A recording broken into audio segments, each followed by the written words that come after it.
For the first time in weeks, there may be real hope for former Nickelodeon star Tylor Chase. A familiar name and a beloved Hollywood figure has quietly stepped in, offering something Tylor hasn't had in a long time. According to one of his former co-stars, actor Astin has personally gotten involved in trying to help Tylor get off the streets. And for fans watching this heartbreaking story unfold, this moment feels different.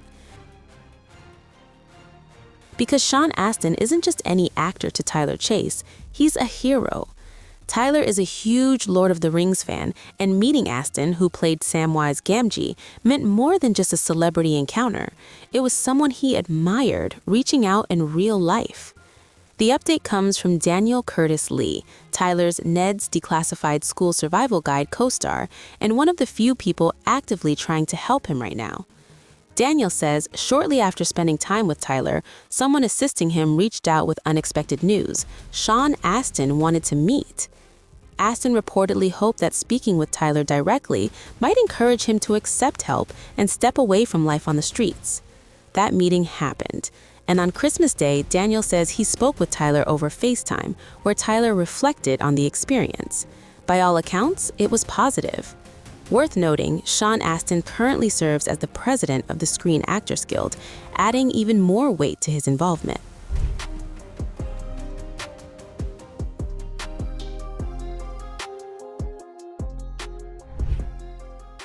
According to TMZ, Chase was supposed to be held and then transported directly to a detox facility that had already been arranged, but that never happened. Former Mighty Ducks star Shaun Weiss, who has publicly battled addiction himself, says the plan collapsed without warning. They were supposed to hold him and then transport him.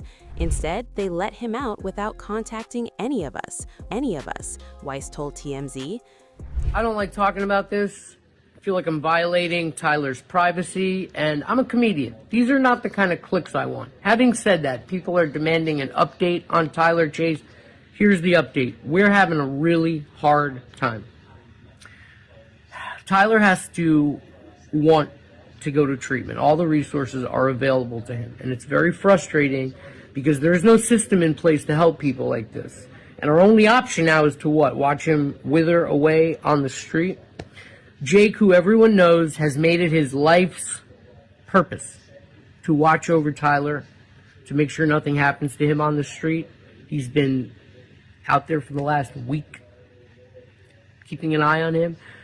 He contacted a mental health crisis team, which is a resource available out in California. They did an evaluation on Tylor.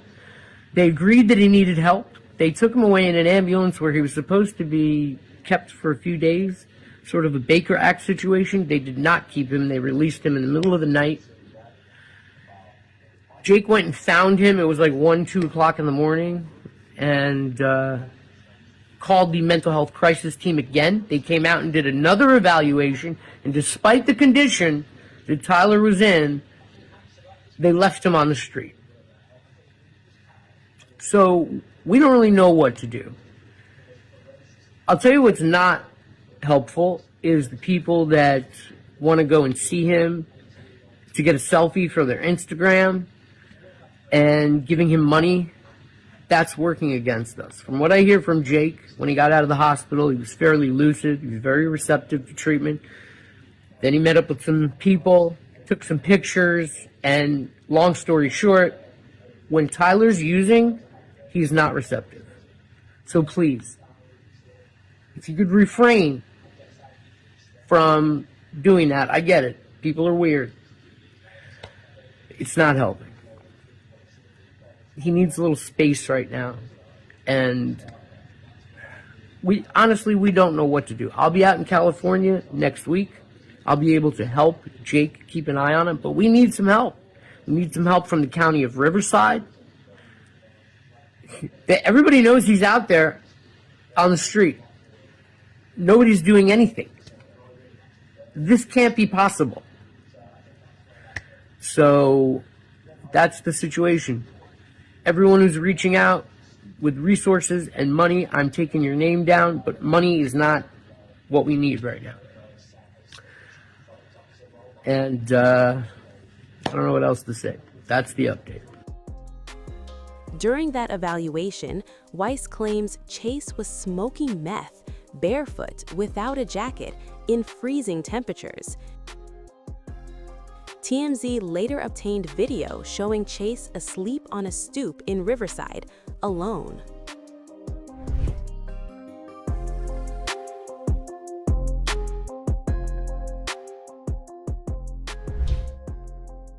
So why hasn't anyone stepped in? Riverside Police Department spokesman Ryan Railsback says officers are legally restricted. According to police, Chase is not considered gravely disabled under California law, and he is not deemed an immediate danger to others. Homelessness, Railsback says, is not a crime, and even if Chase were arrested for narcotics or drug paraphernalia, those charges would be misdemeanors, meaning he'd likely be released shortly after. In short, police say they cannot force treatment, even when the situation looks dire.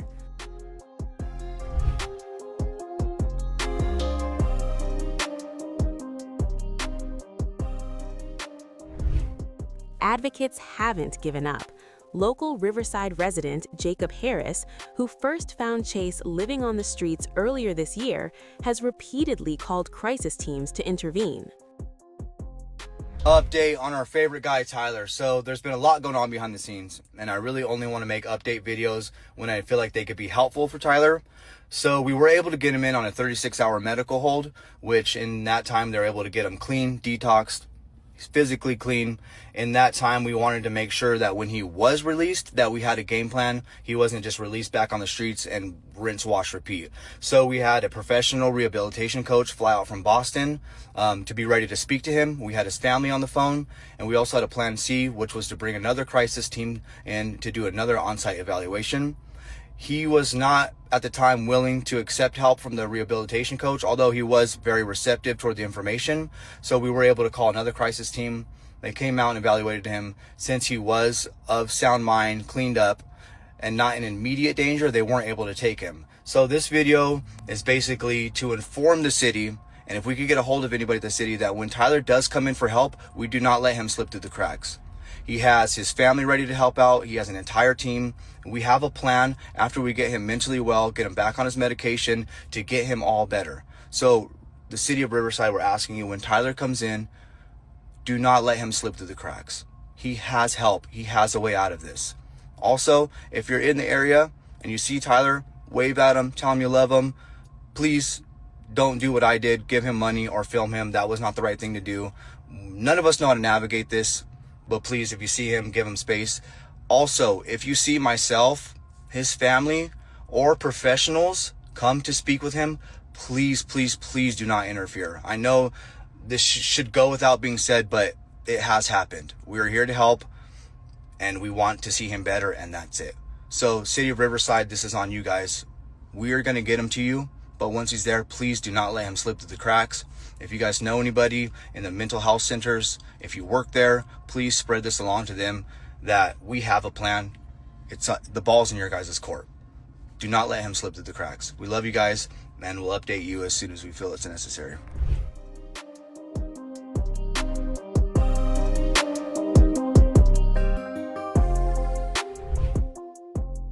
Chase starred as Martin Corley on Ned's Declassified from 2004 to 2007, one of Nickelodeon's most recognizable teen sitcoms. His struggle became public after a TikTok video revealed he was homeless and battling addiction. That clip resurfaced earlier this month, prompting fellow cast members to step in. Actor Daniel Curtis Lee, who played Cookie, reunited with Chase, secured him a hotel, but within hours, Lee revealed Chase had trashed the room.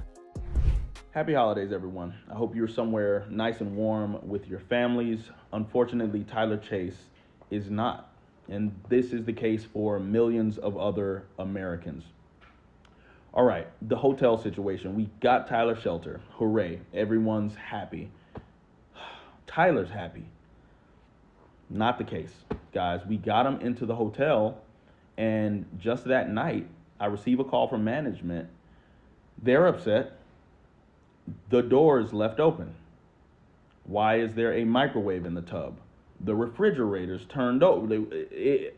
I just feel so devastated. I'm at a loss. And his family told me that they had tried the hotel thing before and it didn't work. And of course, Dan, why did you assume that you were going to be able to, just fix this situation? I don't even think we should be at this point, guys. 3 nights ago, when we tried to get him to the hospital, the authorities should have.